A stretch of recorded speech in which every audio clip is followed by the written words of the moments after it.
सत्य को खोजने वाले आप सभी साधकों को हमारा नमस्कार।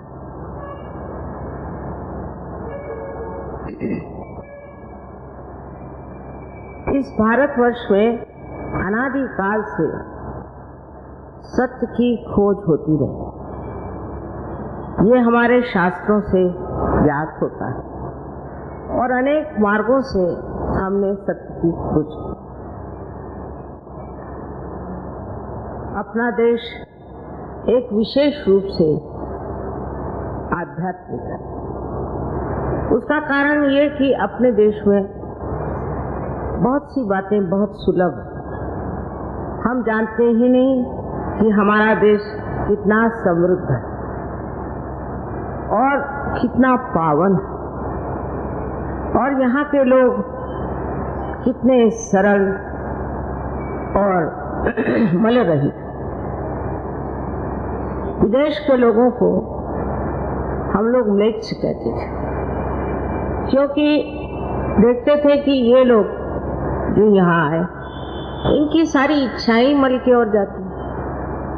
हमारे जमाने में, क्योंकि अब तो हम बुढ़े हो गए, तो ये देखा जाता था कि ये जो लोग बाहर से आए ये कितने उथले, इनकी सारी दृष्टि कितनी उथली, इनकी जो इच्छाएं होती थी वो कितनी उथली।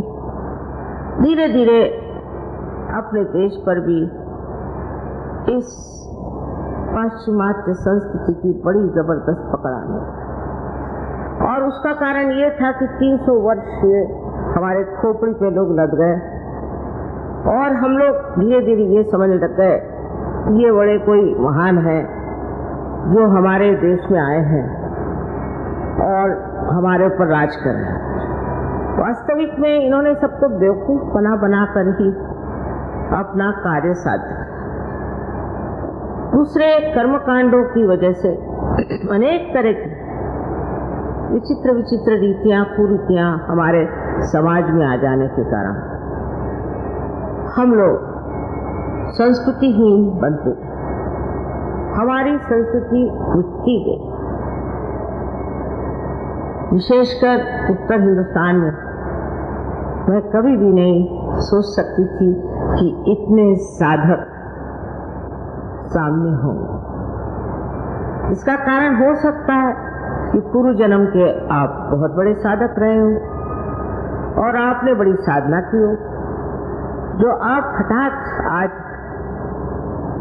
सत्य जानने के लिए आतुर हो गए। नहीं तो हर तरह के धर्म मार्तंडों ने, उसी प्रकार झूठे लोगों ने ये गलत गलत बातें देश में फैला दी और उसके पीछे इतने लोग लग गए थे। पर आज ऐसा समय आ गया है कि लोग सोचते हैं कि सत्य को ही पाना और सत्य की परिभाषा क्या है वो जानना है।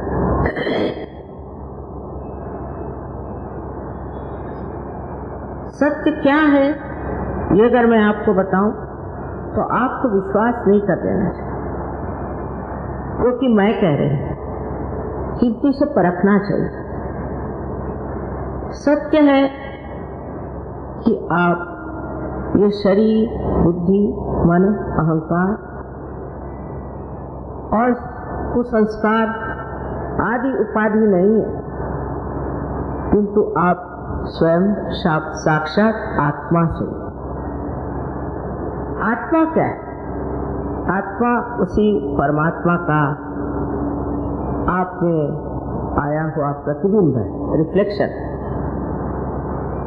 वो आपको बनना है और बाकी जो कुछ है वो सब व्यर्थ। क्योंकि जब तक आपने अपने को नहीं पहचाना तब तक आप किसी भी चीज की यथार्थता, रियलिटी नहीं जान सकते। मोहम्मद साहब ने तक कहा, अगर तुमने अपने को पहचाना नहीं तो तुम परमात्मा को नहीं पहचान सकते। इसलिए पहले अपने को पहचानना चाहिए।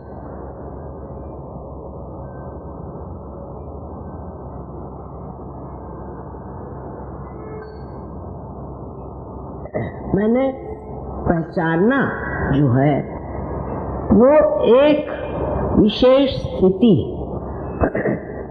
आज आप मानव स्थिति में, और मानव स्थिति से आगे और कोई स्थिति जरूर होनी, नहीं तो आजकल का जो हम संसार में उपद्रव देख रहे हैं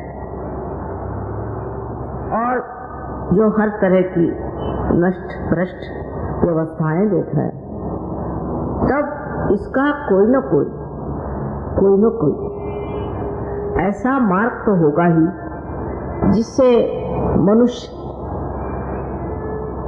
का उद्धारण हो जाए।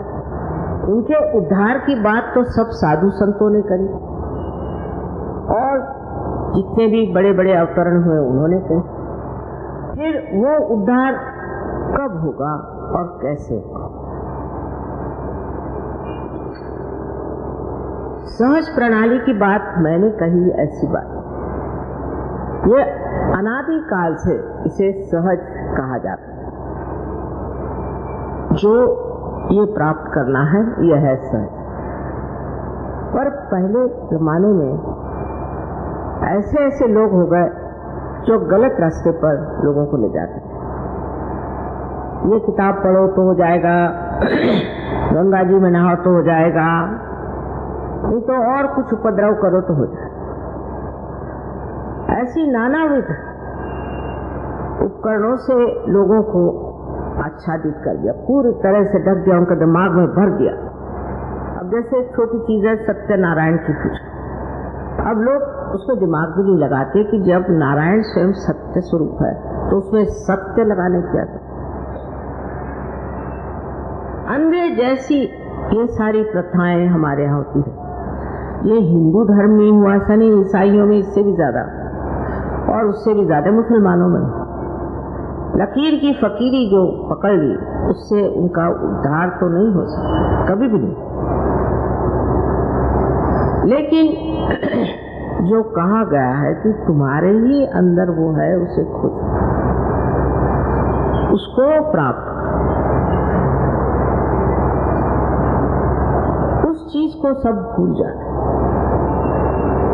एक तो स्त्री आचार कि ये खाएंगे नहीं, वो खाएंगे नहीं, सर मुड़ाएंगे और शरीर पे कुछ कपड़ा नहीं रखेंगे। ये सब करने से हमें परमात्मा प्राप्त हो।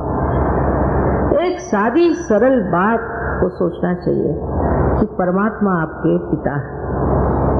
कोई भी पिता चाहेगा कि मेरा बेटा भूखा मरे, और जो पिता के पिता, सारे पिताओं के पिता, जो इनसे की पिता का स्वभाव हम पितृत्व को प्राप्त करते हैं, वो परमात्मा ये चाहेंगे कि आप अपने सर मुड़ाओ और भूखे मरो।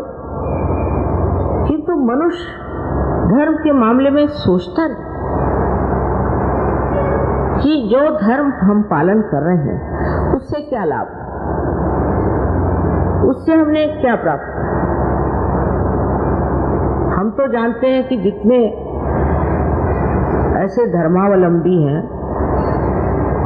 जो धर्म के लिए बहुत कठिन से कठिन तपस्या वगैरह करते हैं, वो इस कदर गुस्से होते हैं कि उनके पास जाना मुश्किल। और अगर आप जाइए भी तो कोई लकड़ी वकड़ी लेके साथ जाइए, क्यों? उनको तो बात बात में गुस्सा था। अभी मैंने एक इसमें लिखा कि कारण क्या है, इसका साइंटिफिक कारण। साइंटिफिक कारण ये है कि हमारे अंदर जो जीन्स है उसका एक डेटाबेस है, उसमें 3 चीजें हैं। एक तो कार्बोहाइड्रेट्स है, एक नाइट्रोजन, एक फास्फोरस। जिस वक्त हमारे अंदर तपस्विता घुस जाती है तब जल जल के हमारा पानी खत्म हो जाता है। ये जो पेशियां सेल्स है इसका पानी खत्म होगा। अगर फास्फोरस को आप पानी से निकाल लीजिए तो भड़क जाएगा और इसलिए लोग जो है वो भड़क जाते। तो इस कदर की तपस्विता बहुत ही शांति के विरोध में, क्योंकि शारीरिक ही ऐसी क्रिया है। इसलिए आपने देखा पहले जमाने में दुर्वासा एक थे, वो ऐसे शाप दे देते, उनको सिर्फ शाप देना ही आता था, किसी को उद्धार किया नहीं मैंने सुना। यह अध्यात्म नहीं,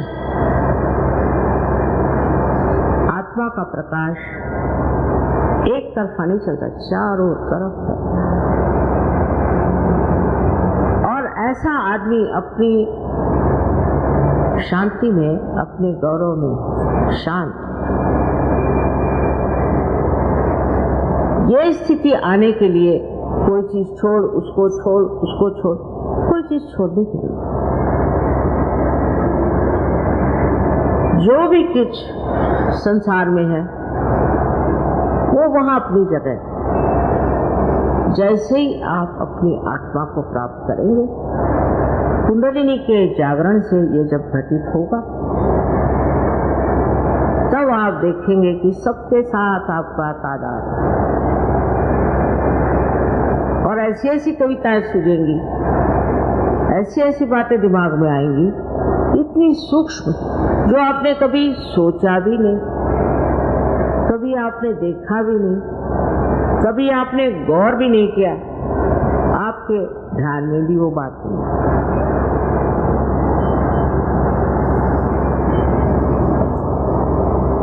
इस स्थिति को प्राप्त करने के लिए पहले नानाविध उपचार लोग करते, गुरुओं को मानते थे, बहुत कोशिश करते थे, पर नहीं बनता। ये बात बिल्कुल सही है कि कुंडलिनी का जागरण बहुत कठिन। और एक बार किसी ने श्री रामदास स्वामी, जो कि शिवाजी के गुरु थे, उनसे पूछा कि कुंडलिनी का जागरण कितनी देर में था। उनका जवाब था कि तत्क्षण, उसी क्षण होता, लेकिन लेने वाला भी चाहिए और देने वाला भी चाहिए। तो लेने वाले तो मुझे दिखाई दे रहे हैं सामने बैठे, और ये जमाना ऐसा, इस जमाने में आदमी एक कश्मकश में इतना ज्यादा, ये जमाना ही कलयुग की घोर कलाओं का, त्रासित मानव का एक बहुत ही जालिम जमाना है। एक दूसरे से बैर रखना, एक दूसरे को तकलीफ देना, एक दूसरे पे जबरदस्ती करना, वो चाहे घर गृहस्थी में हो, चाहे बाह्य में हो, वो राजकारण में हो, या और किसी भी प्रांगण में हो, ये कार्य होता है। और बहुत से लोगों को ये एहसास ही नहीं होता कि हम गलत काम कर रहे हैं, कि हम किसी की जबरदस्ती कर रहे हैं, या किसी को हम मार रहे हैं पीछे। और ये हर एक धर्म में हो रहा है। ऐसा कोई धर्म नहीं जहाँ मारपीट नहीं, जहाँ आफत नहीं। और लोग इस बात को मानने को तैयार ही नहीं है कि उनका धर्म सारे धर्म से ऊंचा नहीं, कोई विशेष धर्म नहीं। अगर आपका धर्म ऐसा विशेष है तो क्यों मर रहे हो, क्यों ऐसी हालत हो रही, क्यों तकलीफ में पड़े हो? हमारा धर्म सबसे ऊंचा।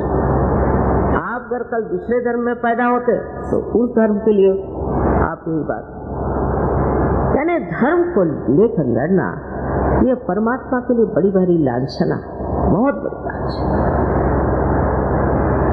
वो जमाना था, उस जमाने में जैसी जरूरत थी उन लोगों ने वो बात की, पर उनको अदल बदल के ये वो करके और दूसरी बातें सामने ला करके और परमात्मा के नाम पे लड़ना, इससे बढ़ के और कोई पाप। दूसरों को मारना भगवान के नाम पर, पीटना भगवान के नाम पर। जो परमात्मा क्षमाशील, दयाशील, करुणा के सागर, उनका नाम लेकर के ऐसे दारुण कार्य करना किसी भी धर्म की लांछना। किस चीज के लिए लड़ रहा है? कोई जमीन के लिए लड़ रहा है। ऐसे लोग जो निराकार में विश्वास करते हैं वो जमीन के लिए लड़ रहे हैं।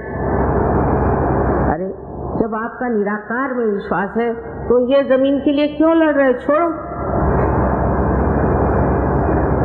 लेकिन ये सब कहने से भी कुछ नहीं होने वाला। जिन्होंने ऐसा कहा वो निष्फल हुआ। किसी ने सुना थोड़े, किसी ने माना नहीं। ऐसे भाषा ही रह गई, बातें ही रह गई, लेक्चर रह गया, लेकिन उसका कोई असर नहीं।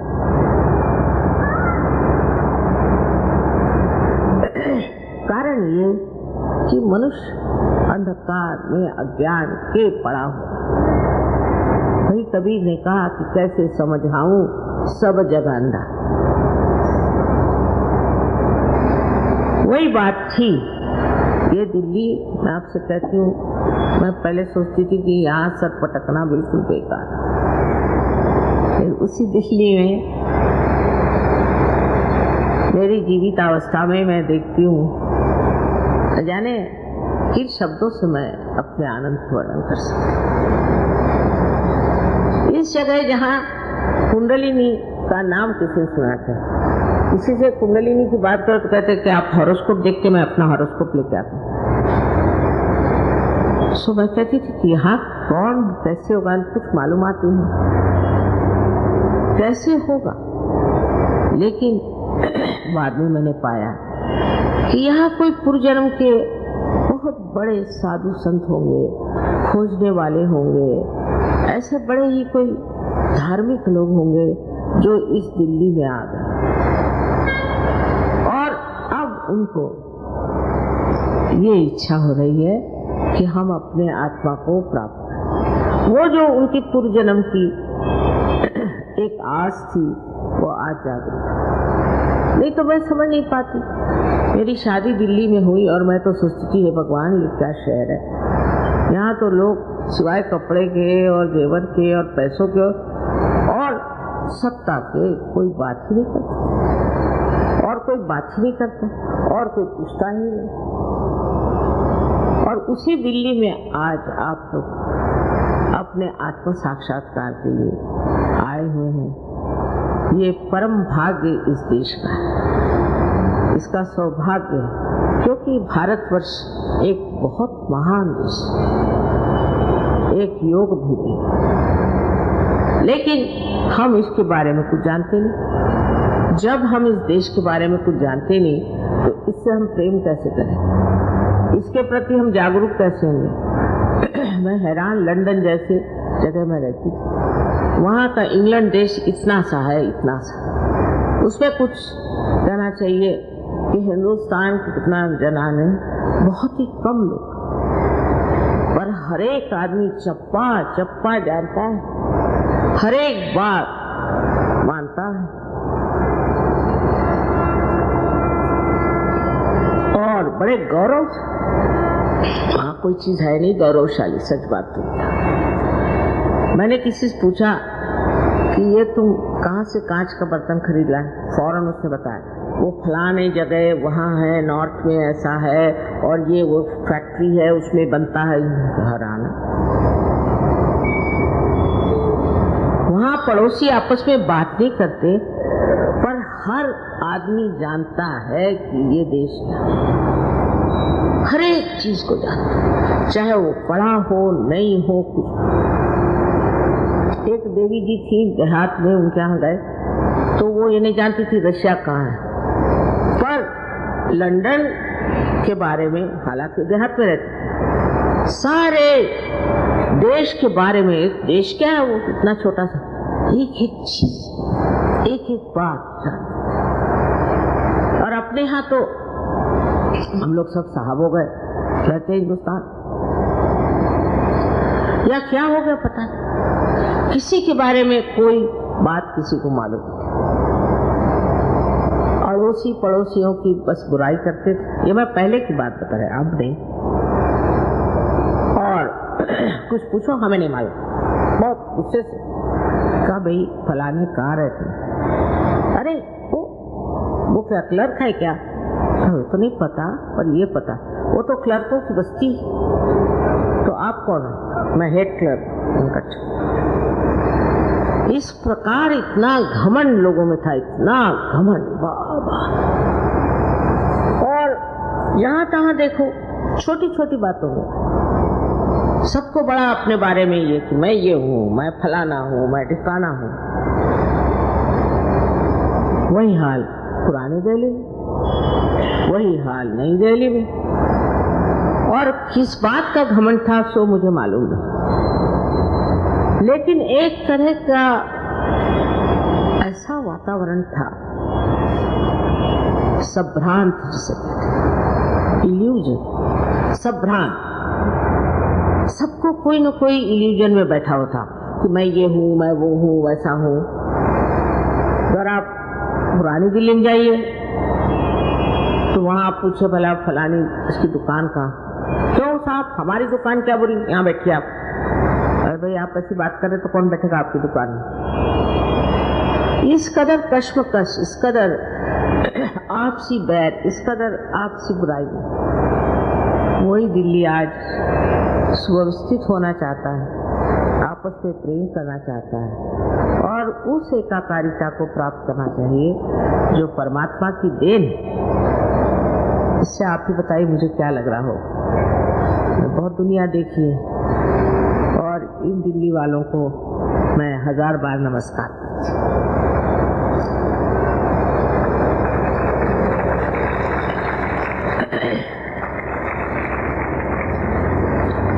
अब आप लोग अपनी जिम्मेदारियां भी समझें। आप ऐसे शहर में रहते हैं कि जिससे अपने भारतवर्ष की शौहरत सारे दुनिया में जानी जाती है। दिल्ली में जो कुछ भी होता है वो सारे दुनिया में जाना जाता है। क्या हो रहा है यहाँ पर, यहाँ के लोग कैसे हैं। एक आदमी कहीं दिल्ली में मर गया तो सारी दुनिया में शौहरत हो जाएगी और 25 आदमी और कहीं मर जाए इससे कोई मतलब। तो इसका मतलब ये तो हो गया कि आप महत्वपूर्ण हैं और आपका महत्व ये है कि आप इस देश की प्रतिनिधि, इस योग भूमि के, इस भारतवर्ष के आप प्रतिनिधि। आज आप आत्म साक्षात्कार के लिए आए या बहुतों को हो भी गया, किंतु ये समझ लेना चाहिए कि जो आत्म साक्षात्कारी हैं उनका अपना अपना एक विशेष स्थान होता है और दिल्ली वालों का भी एक विशेष स्थान मैं मानती हूँ कि राजधानी में आप बैठे और इस राजधानी में जो आत्म साक्षात्कारी होंगे, जो आत्मा को प्राप्त करेंगे, उनके अंदर एक विशेष वैभवशाली शक्ति का प्रदर्शन होना चाहिए और वो वैभवशाली शक्ति है प्रेम और सत्य। सत्य और प्रेम दोनों एक। जब आप सत्य को जानेंगे तो आप अपने आप ही शांत हो जाएंगे। जब आपने सत्य को जान लिया तब फिर विक्षुब्ध होने में या डिस्टर्ब होने की कौन सी बात है? कुछ भी नहीं, क्योंकि आप जानते हैं सत्य क्या है। पर सत्य और प्रेम दोनों चीज एक है। जिसने सत्य को जाना वो प्रेम से ही जान सकता है।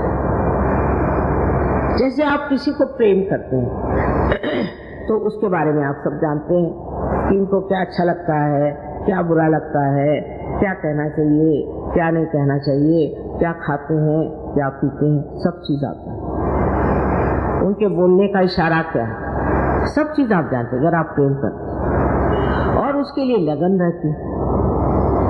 तो जब आप प्रेम से सत्य को जानिएगा तभी वो सत्य है। और अगर आप चाहें कि आप प्रेम को हटा दें तो सत्य बुझ जाएगा, सत्य रह नहीं। क्योंकि सत्य की जो शिखा है, उसकी जो दीप्ति है, वो प्रेम के ही तेल पर चलती। और प्रेम का मतलब ये नहीं कि हाँ भाई मैं तो अपने लड़की से प्यार करता हूँ, मैं लड़के से प्यार करता हूँ, मैं भाई से प्यार करता हूँ, मैं घर से प्यार करता हूँ। ये प्यार, इसके लिए एक शब्द संस्कृत में निर्वाज, निर्लेप,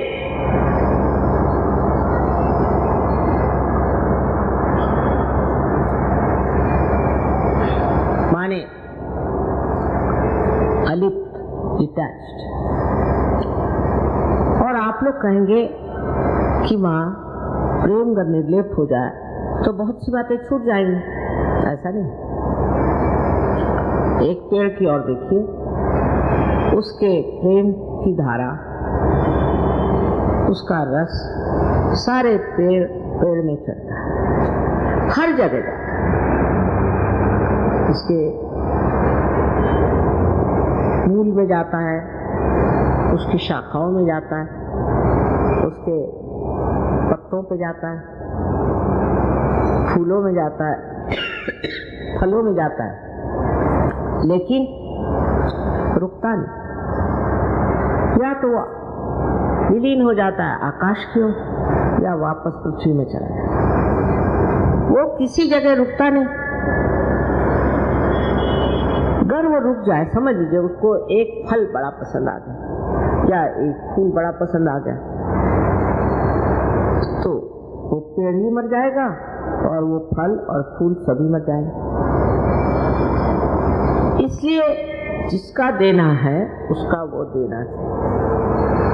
जिसको जो रस देना है वो अपने घर में, गृहस्थी में, समाज में, अपने देश में और सारे विश्व में जिसको जो देना है वो दीजिए, लेकिन उसमें लिपट न जाए। उसमें लिपटना जो है वो एक तरह से कहना चाहिए जिसे अंग्रेजी में ऑब्सेशन कहते हैं, एक चिपक हो गई। अब वो कोई सी भी चीज हो, उससे आपकी प्रेम की शक्ति क्षीण हो जाए, बढ़ेगी नहीं। कहते हैं कि उदार चरिता नाम वसुधा ही व कुटुंब, सारी वसुधा ही, सारी सृष्टि, सारा धरा ही उसका कुटुंब है। ये प्रेम की महिमा, और इस प्रेम की महिमा को अगर आपने जान लिया तो आपको आश्चर्य होगा कि आत्मा के दर्शन से ये घटित होता है। मैंने देखा है जब लोग सहयोग में आते हैं तो सबसे पहले वो देखते हैं कि मेरे अंदर क्या त्रुटियां हैं, और मुझे आके बताते हैं माँ ये देखिए महामूर्ख मैं हूँ, मैंने ऐसी ऐसी मुक्ता करी, ये क्या था। मैंने कहा तुम्हारे कन्फेशन मुझे नहीं चाहिए, तुम लिख के रखो। फिर मैं ऐसा बना, फिर मैंने वो किया, मैंने उसको ठगा, मैंने उससे जबरदस्ती करी, सब मुझे बताते। पहले मुझे दिखाई नहीं देता, अब तो मानो जैसे मेरे सामने मेरा एक आत्मा एक शीशा बन के खड़ा होगा और मुझे गलतियां समझ में आ रही है, और मैं सोचता हूँ मैं इतना खराब था। तो मैंने कहा जो हो गया सो बीत गया, अब भूतकाल तो है नहीं, खत्म हो गया, छोड़ो उसे, अब वर्तमान में तुम खड़े हो। वो सब स्वच्छ हो गया, और जिस तरह से कमल गंदे पानी से निकल करके सुरभित होकर ऊपर आ जाता है और इस सारे वातावरण को सुरभित करता है, उसी प्रकार अब तुम होगा। भूल जाओ। इसलिए जो गत है, जो भूत है, उसे भूल जाओ। और पर वो भूल ही जाता है, बाद में धीरे धीरे उसकी जब प्रगति होती है तो भूल जाता है। मैं रशिया में थी तब वहाँ कुंभ हुआ तो मैंने सहयोगी से कहा अरे तुमको कोई घबराहट नहीं हो रही क्या, तुम्हारे यहाँ कुंभ हुआ है, पता नहीं कौन राज्य में आए क्या। चले माँ हम तो परमात्मा के साम्राज्य बैठे, हमको क्या डरना, साफ कह दो हम तो परमात्मा के साम्राज्य में। ये एक स्थिति है, ये बकवास से नहीं होता। लोग बड़ी बड़ी बातें करेंगे, ये करेंगे वो करेंगे, ऐसे नहीं। सबसे बड़ा गुण मनुष्य को तब आता है कि वो निर्भयता से अपने को देखता है, उसको भय नहीं लगता, वो ये नहीं सोचता कि मैं ये कैसे सोचूं कि मैं क्या, क्योंकि वो अपने से अलग हट, वो जो पुराना था वो उतर गया और अब नया सामने। और ये जो नया जीव सामने आया है ये अत्यंत सुंदर और गौरवशाली, स्वाभिमानी। ये नहीं कि ये अपने को सबके चरण छू महाराज बने, ये बात, इसमें अपना स्वाभिमान, और उस स्वाभिमान में जो स्व है वही आत्मा। इसी स्व के तंत्र को जानना ही सहज। जिसने इस स्व के तंत्र को जाना वही स्वतंत्र हो जाता। स्व का तंत्र का मतलब यह है कि अपने आत्मा के तंत्र को जानना। अभी तक तो हम इस बुद्धि से या हमारे संस्कारों से पड़ी हुई बातों से चिपके हुए थे। अब हमारे अंदर आत्मा का जागरण हुआ और उस जागरण में हम सब चीज को स्पष्ट देखें। पहले तो अपने को देखिए, फिर अपने समाज को देखिए। अब हमारे यहाँ बहुत से लोग हर एक धर्म से आए, मुसलमान हैं, हिंदू हैं, क्रिश्चियन हैं और बुद्धिस्ट हैं, महावीर के लोग हैं, सब तरह के लोग इस सहयोग में आए। और सबसे पहले मैंने ये देखा कि उन्होंने अपने समाज के बारे में मुझे बताया। जैसे कोई जैनी आए तो उन्होंने बताया माता जी ये जैनियों का दिमाग ठीक करो। कोई सिख आए, उन्होंने बताया भाई सिखों का दिमाग ठीक करो। कोई ईसाई आए तो उनको माँ ईसाइयों को कब ठीक करोगे।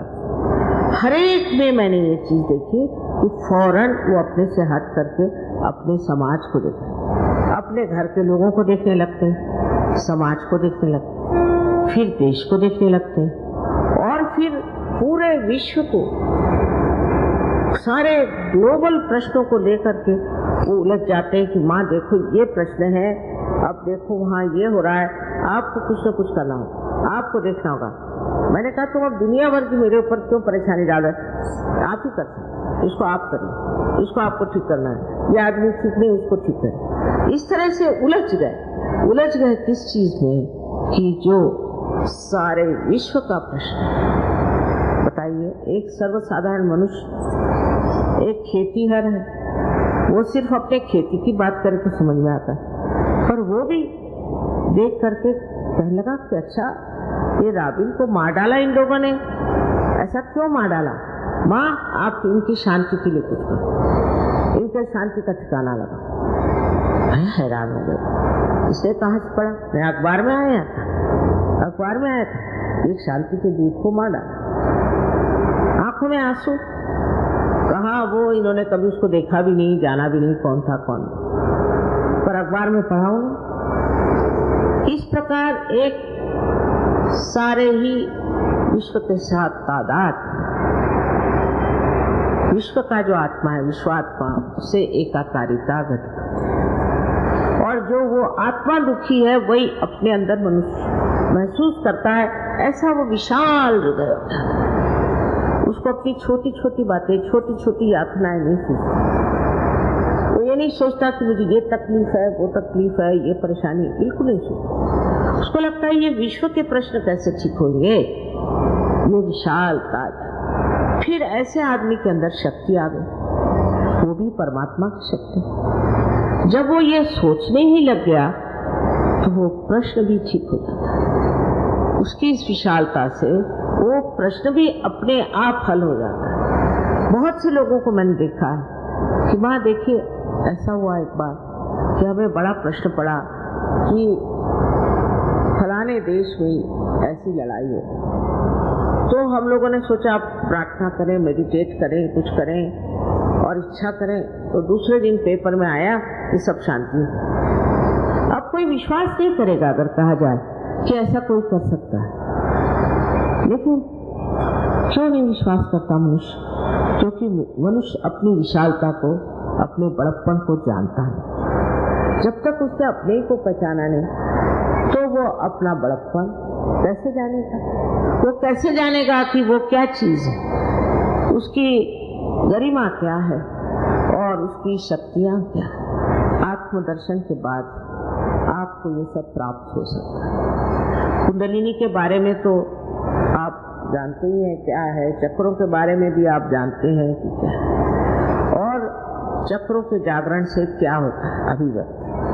अभी अगर हम सिर्फ यही बात करें कि सिर्फ ये तंदुरुस्ती अच्छी होती, वो तंदुरुस्ती होती, तो लोग कहेंगे कि आपके अस्पताल खुले बैठे। सिर्फ अपनी तंदुरुस्ती अच्छा करना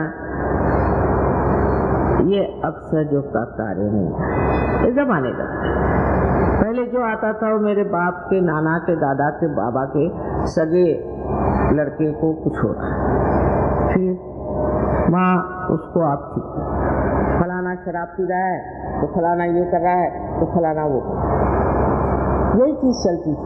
अब वो नहीं रहा। अब मुझे हैरान है कि मनुष्य कितना विशाल हो रहा है इस देश में, इस विशालता को प्राप्त कर रहा है। अब आप ही सोचिए, एक जमाने में इस देश में ऐसे लोग हुए थे, ऐसे मनन करने वाले, ऐसे दृष्टा लोग जो विश्व के प्रश्न को लेकर के चलते थे, घरगुती छोटे ओछे सवालों के पीछे नहीं दौड़ते।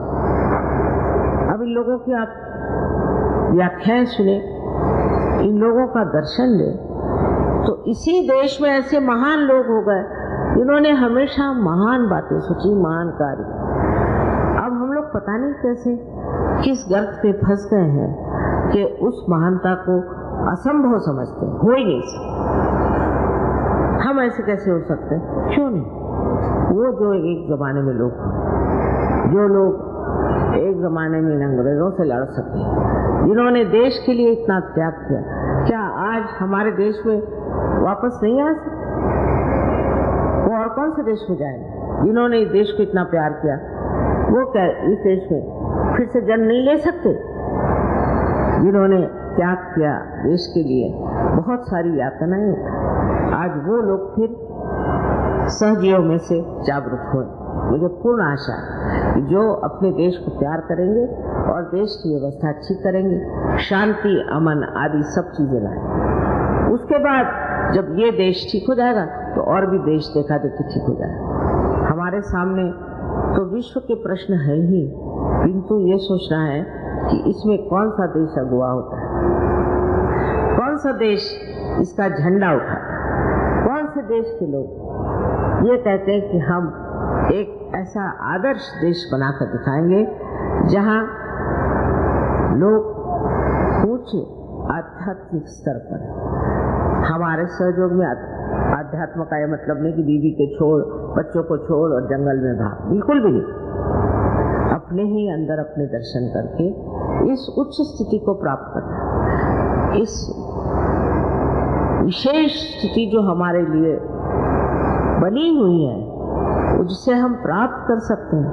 ऐसी कोई कठिन बात नहीं, ऐसी कोई त्याग भी कोई किसी चीज का करने की जरूरत नहीं। सिर्फ मूर्खता का त्याग करना, सिर्फ दुर्बुद्धि का त्याग करना, और संकीर्ण जो आपकी सेल्फिश टेम्परामेंट है उससे दूर भागना है। उसको समझना चाहिए कि ये मेरे अंदर एक संकीर्ण बात है, और उसके बाद आप देखिएगा कि अपने आप आपके प्रश्न जो है खुलते जाए। आप परमात्मा पे तो विश्वास करते हैं कि आप ये सोचते हैं कि मंदिर में गए नमस्कार कर लिया, इधर गुरुद्वारे गए नमस्कार, उससे नहीं होना। अंदर में ये विश्वास जो आज तक हम करते आए, वो धर्म हमारे अंदर नस-नस में बस जाए। इस धर्म की महिमा ऐसी है कि इस धर्म के कारण अनेक महात्माएं इस देश में, मैं तो कहती इससे ज्यादा तो किसी देश में हुए ही नहीं। इस देश में जितने महात्माएं हुए और कहीं नहीं हुए, जितने साधु संत हुए उतने कहीं नहीं हुए। इसका मतलब अपना भारतवर्ष एक महान योगदान सारे दुनिया को दे सकता। मैं अभी चाइना गई थी तो मुझे बड़ा आश्चर्य हुआ कि चाइनीज वैसे तो पॉलिटिकली चाहे हमारे विरोध में हो, लेकिन कहते थे कि हम तो हिंदुस्तान से बहुत कुछ अपेक्षा करते हैं, बहुत कुछ एक्सपेक्ट करते हैं। मैंने कहा क्या? पहले आध्यात्म, हम जानते हैं कि वहाँ अध्यात्म की खान, लेकिन अभी तक किसी ने वो बताया नहीं। और हमारा जो स्टॉल था उसमें लाइने पे लाइने, कतारे पे कतारे, क्यू के क्यू लगे हुए, जहाँ लोग आकर पूछते थे क्या है सहज। पेपर में तक आया, अमेरिकन भी हैरान हो गए कि इसमें क्या रखा हुआ है। यहाँ क्यों इतने लोग, और आप देख रहे हैं आपके सामने इतने लोग बैठे हैं फॉरेन के भी, जो कि आज सहयोग को प्राप्त करके आपके भारत की गौरव गाथा गा रहे हैं। आपको भी इस और नजर करना चाहिए। सहज में आपको पार तो होने में कोई मुश्किल नहीं है, क्योंकि आप तैयार हैं। जैसे कोई बीज होता है, आप उसको पृथ्वी माता में डाल दीजिए तो पनप जाता है, क्योंकि बीज में भी शक्ति है और माँ में भी शक्ति है। लेकिन उसके बाद उसको वृक्ष होने में देर लगती, वो जरूरी है, क्योंकि आपकी विशालता तभी दिखाई देगी जब आप वृक्ष स्वरूप हो जाए। उसके लिए ध्यान करना, और ध्यान में उछलेपन से सहयोग नहीं किया जा सकता। इसका मजा तो तब आता है जब आप आध्यात्म में डुबकियां लगाते हैं, उसमें पूरे गहरे बैठ जाएं, तभी आपको सहज का मजा आएगा, और तभी आप समझ जाएंगे कि आप क्या और आप कितने विशाल हैं। और सब होते हुए भी अंदर से आप में एक तरह की ऐसी शांति और समाधान विराजमान रहेगा कि उस शक्ति के द्वारा ही आप अपने चित्त से ही चीज ठीक कर सकते हैं। मैं आपको बता सकता हूँ कि आपका चित्त ही इतना सुंदर हो जाएगा कि उस चित्त के जहाँ भी ध्यान जाए, उस चित्त से आप बहुत सी चीजें ठीक कर सकते हैं। तो थोड़ा सा अपने संकीर्ण वातावरण से निकल करके अपने को, अगर आपको और ऊंची दशा में लाना है तो ध्यान धारणा जरूर करें। बगैर ध्यान नहीं, ध्यान ही से सब चीज व्यवस्थित होगी। अब यही बात है कि हमसे लोगों ने कहा कि आदमी लोग तो बहुत ध्यान करते हैं, औरतें कम करती हैं। आश्चर्य की बात है, मैं एक औरत ही हूँ, मैं भी स्त्री हूँ, और मेरा भी घर है, मेरे बच्चे हैं, सब कुछ है। सबको चलाते हुए भी ध्यान से ही मैंने ये प्रणाली ढूंढ निकाली कि हजारों लोग पार हो सकते हैं। तो मैं ये विनती करूं कि भी औरतें अगर घर में ध्यान करें तो बच्चे भी ध्यान करते हैं। औरत शक्ति का बड़ा पुण्य है, और जहाँ औरतें ध्यान नहीं करेंगी वहाँ बच्चे भी नहीं करेंगे। बच्चों को संभालने के लिए बहुत जरूरी है, पति तो करे ही, क्योंकि पति जो है वो चालना करता है घर की, और स्त्री जो है उसका रक्षण करती है। तो अगर पति ने ध्यान डालना करे तो पत्नी भी करे, बच्चे भी करें। और फिर सबसे बड़ी सहयोग की बात यह है कि ये सामूहिक है, सामूहिक, अकेले नहीं। मैं अपने घर में पूजा करता हूँ माँ, और तो भी मुझे बीमारी हो गई, अकेले में नहीं। जो सामूहिकता में आप आएंगे, जब सामूहिक में सहयोग को मानेंगे, तब आज का वर्तमान का सहयोग है। वो जमाने गए कि एक आदमी कहीं पार हो जाते थे, हजारों को पार करना है, लाखों को, करोड़ों को पार करना है, तो हमें सामूहिक होना पड़ेगा।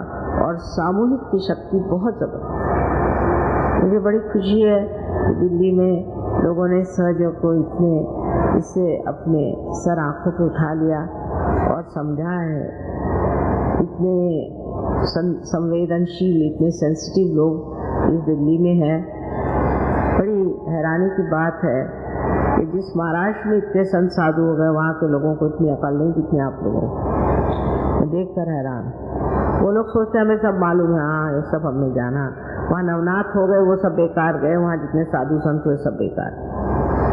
और इस तरह से जो आप लोगों ने इसको समझाया, अपनाया, इसको बढ़ाने के लिए अपना एक व्यक्तिगत इंडिविजुअल ध्यान भी करना चाहिए और एक सामूहिक ध्यान में समावेश करना चाहिए। मैं मानती हूँ हमारे पास जगह की कमी है और उसके लिए कुछ करना चाहिए। धीरे धीरे सब कुछ हो जाएगा, लेकिन जहाँ भी सामूहिक आप हो जाएंगे, आप फिर और कोई बात करेंगे ही नहीं, सहज की ही बात। अभी तो शुरुआत है और इससे आगे और भी हर जगह हमारा प्रोग्राम होने वाला है, जो लोग आ सकते हैं ज़रूर आएं। I am sorry to say I have to use this language which is our national language, which is very important. To be very frank, it's not my mother tongue, but it's a very powerful language, and to express Sahaj is a very wonderful way you can talk about it. Why? In English, I find it sometimes fumbling because certain words which are very deep and subtle cannot find them in Western languages. I wish you all could learn our national language. So at least one language you can learn, because it's not difficult. It's a very easy language, Hindi language.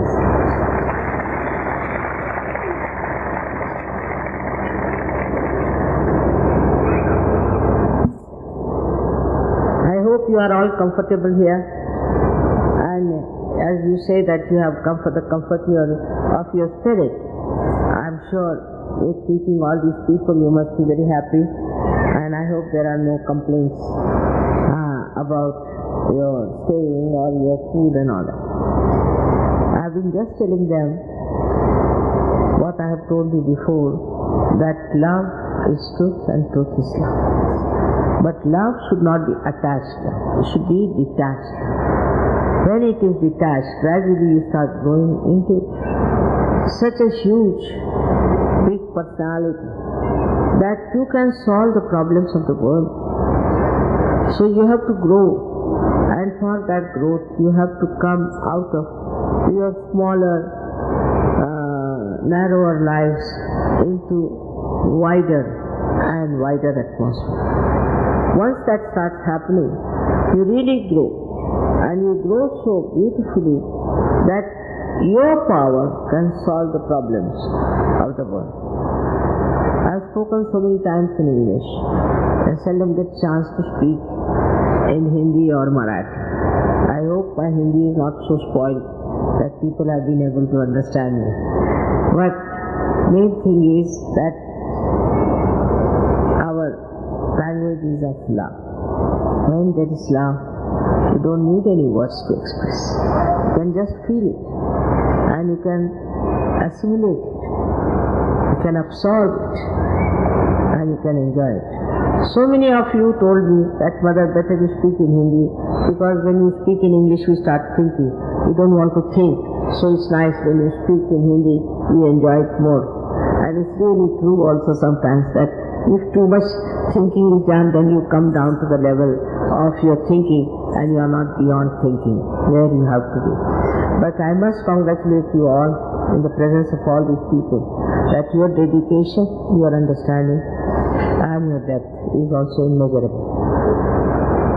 I don't know, in my lifetime, I never expected that Sahaja Yoga will spread in 65 nations in such a great way.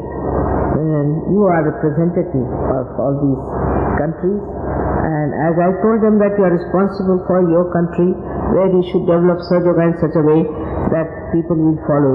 But I don't know which country will take the lead. I wish you all great success. नहीं चाहिए, उन पर जबरदस्ती नहीं हो सकती, ये जबरदस्ती की चीज नहीं। आपके मन में शुद्ध इच्छा होनी चाहिए कि हमें आत्म साक्षात्कार चाहिए। पहली बात, इसमें जबरदस्ती में नहीं कर सकते, बिल्कुल भी। अगर आप सोचते हैं कि आप में आत्म साक्षात्कार हो गया तो बड़ी अच्छी बात है, और अगर आप सोचते हैं कि नहीं ये हमें चाहिए नहीं तो भी अच्छी बात है, आप तशरीफ ले जाए। लेकिन जो यहाँ आए हैं उन सबको सम्मिलित होना पड़ेगा। कोई चाहे कि हम नहीं इसमें सम्मिलित हों तो ऐसे लोग मेहरबानी से बाहर चले, क्योंकि यहाँ कोई तमाशा नहीं होता। ये चीज अंदर घटित होती है, बाहर नहीं घटित होती। तो पहली बात ये कि आप इसको अपने हृदय से चाहें कि आपको आत्म साक्षात्कार होना चाहिए। और दूसरी बात यह है कि अगर आप सोचते हैं कि मैं पापी हूँ, मैं खराब हूँ, मैं बुरा हूँ, मेरे लेक्चर से भी किसी के दिमाग में ऐसी ऐसी बात आ गई कि मैं ठीक नहीं हूँ और मैं बहुत बुरा आदमी हूँ या कुछ ऐसी बात लगी, तो मेरा लेक्चर आप भूल जाइए। और ये भी भूल जाइए कि आज आप वर्तमान में ऐसे बैठे हैं निष्पाप, आपने कोई गलती नहीं करी, आप अपने को कृपया एकदम से माफ कर।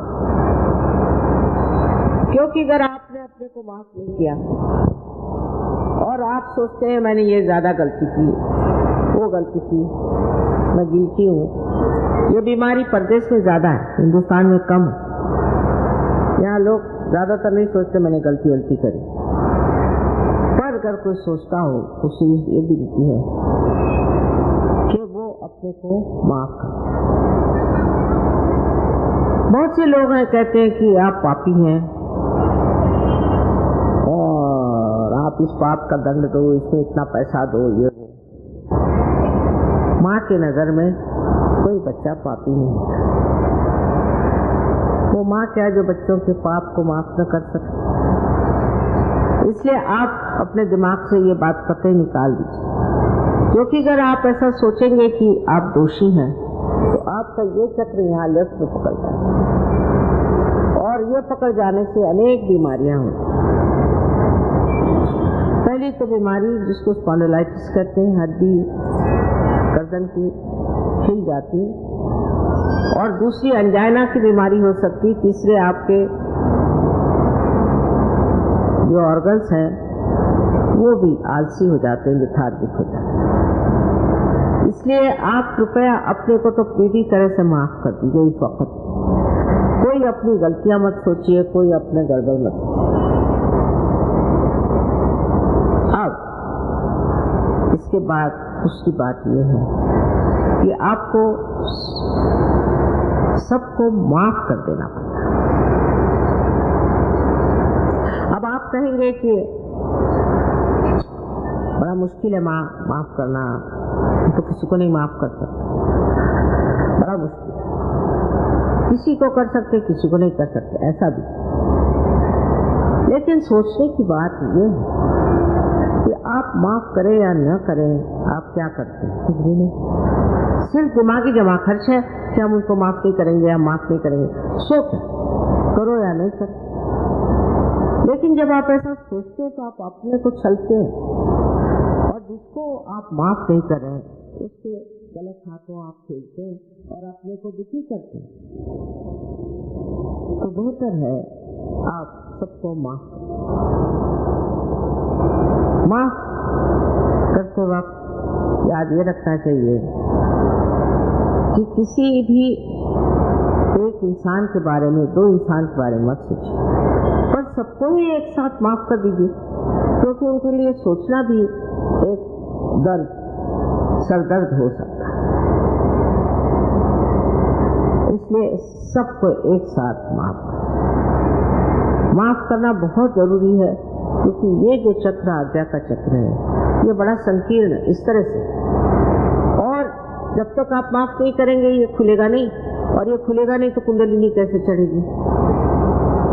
जैसे ही आप माफ कर देंगे खुल जाएगा तो कुंडलिनी ऊपर चढ़ सकती है और ब्रह्मरंध्र को छू सकती है। तो बहुत जरूरी है, खासकर इस वक्त ये समय, ये क्षण ऐसा महत्वपूर्ण है कि इस वक्त अगर आप माफ नहीं करेंगे तो कुंडलिनी चढ़ेगी नहीं, आपको आत्म साक्षात्कार नहीं मिलेगा। इसलिए आप सब कृपया सबको माफ करो, पूरी तरह से ये कहो कि मैंने सबको माफ कर दिया, किसी बारे में सोचो भी नहीं, सबको मैंने माफ किया। इससे आपको अभी एकदम से पूरी शांति मिलेगी, बड़ा अच्छा लगता है। दूसरी चीज ये है कि जब ध्यान करेंगे, जब मैं कहूँगी उससे पहले ही हो सकता है तो जूते उते उतार लें तो अच्छा है। ऐसे तो सभी लोग जमीन पर बैठे हैं, पर जो लोग कुर्सी पर बैठे हैं अगर जूते उतार करके बैठे तो अच्छा है। Know all the conditions, but also these I need not explain to you. So first is that you must forgive yourself. You have to forgive everyone in general. Very simple conditions these are, very logical, nothing else. कोई मंत्र शंत्र मत बोलिए, कुछ नहीं बोलिए, और ना ही चित्त को कहीं एकाग्र करें। वो अपने आप आपका चित्त ठिकाने लग जाएगा। जैसे कुंडलिनी जब चढ़ती तो चित्त चारों तरफ से ऐसे ऊपर चला जाता है, और यहाँ पर जब भेदन होता है तो चारों तरफ चित्त के का प्रकाश इस परम चैतन्य का जो चारों तरफ फैली हुई शक्ति है चारों तरफ फैल जाए। इसका अनुभव आपको प्रथम आज होगा कि चारों तरफ ये परमात्मा की चैतन्य शक्ति है, जिसे आदि शंकराचार्य ने सलीलम सलीलम ठंडी ठंडी हवा कहा है। बाइबल में भी इसका वर्णन है और कुरान में भी, हर एक धर्म में इसका वर्णन है। इसको आज आप प्राप्त करें। फिर मैं विनती करूंगी कि जिनको ध्यान में नहीं जाना है वो कृपया बाहर जाएं और दूसरों को डिस्टर्ब नहीं करें।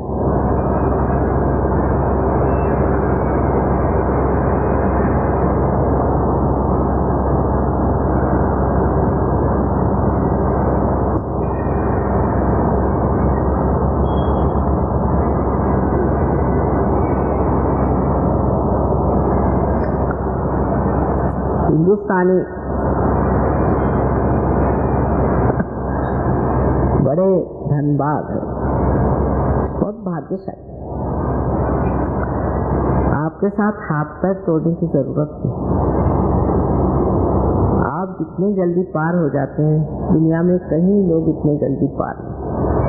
कुछ है संपदा, मैं क्या बताऊं, इतना आसान है आप लोगों को पार करना, पर जमाना मुश्किल है। आसानी से चीज मिलने पर हिंदुस्तानी उसकी कदर नहीं। इसलिए ये न सोचिए कि जो आपने पाया है आसानी से वो आपके पास बना रहेगा जब तक आप उसको पूरी तरह से अपने अंदर स्थापित नहीं करेंगे। होगा तो बहुत जल्दी, मैं आपसे बता रही हूँ, एकदम मैं जानती हूँ ये हुआ है और होगा, लेकिन उसको स्थापित करना, उसकी इज्जत करनी है। अपने आत्म साक्षात्कार की अगर आप इज्जत नहीं करेंगे तो बेकार है। जैसे कि बीज हैं, पनप जाए और ऐसे ही पड़ जाए कहीं तो चिड़िया उसको चुग लेगी। आपको इसमें पूर्ण श्रद्धा पूर्वक अपने प्रति आगे बढ़ने की इच्छा रखनी और एक ये वचन माँ को देना चाहिए कि आप लोग सहयोग में एक वृक्ष के समान होकर दिखाएं। ये मुझे मांगना है और कुछ नहीं। अब सिर्फ इस तरह से आप ऐसे मेरे और हाथ करें और हाथ, आंख अब बंद कर ले, चश्मा उतार ले, आंख बंद कर, दोनों हाथ खोले। मेरा कोई लेना देना नहीं, ये समझ लीजिए आप। जैसे पृथ्वी में आप बीज बोते हैं तो क्या आप पृथ्वी को कुछ देते हैं? उसी तरह की चीज है। अब आप अपना लेफ्ट हैंड मेरी ओर करें और आंख खोल ले और सर झुका लो और राइट हैंड अपने तालू के ऊपर, जिसे ब्रह्मरंध्र कहते हैं, तालू के ऊपर, जो कि बचपन में एक बहुत नरम सी हड्डी होती है, उसके ऊपर आप अपना राइट हैंड रखें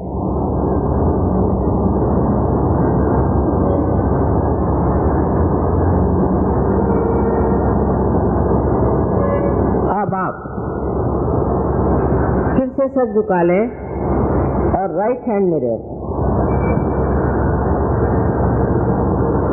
और सर झुका के लेफ्ट हैंड से आप महसूस करें कि आपके तालू के भाग से कुछ ठंडी ठंडी या गर्म हवा जैसे चैतन्य लहरियों की आ रही है। तो देखिए, please put your right hand towards me, bend your head and see for yourself with left hand. The cool or hot breeze, like vibrations, are coming out of your fontanelle bone area.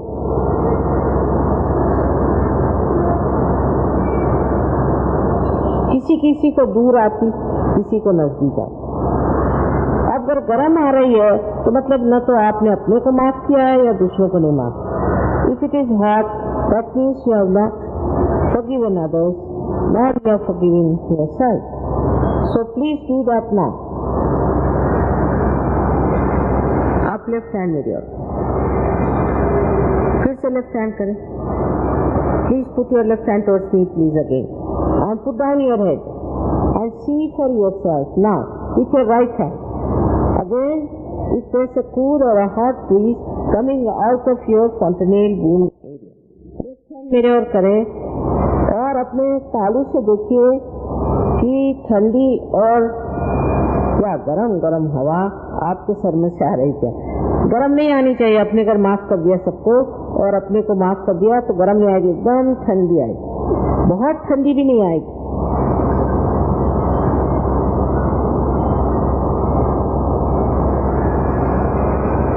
अब दोनों हाथ में रख, आंखें खोले, मुझे देखें और निर्विचार हो जाए।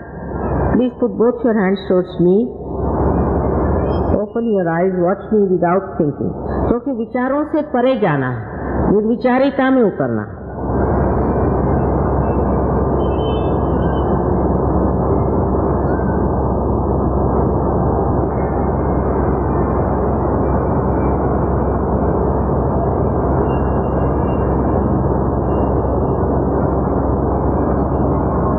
किसी को नीचे से ठंडी हवा आ रही हो तो ऐसे ऊपर कर लें, इस तरह से।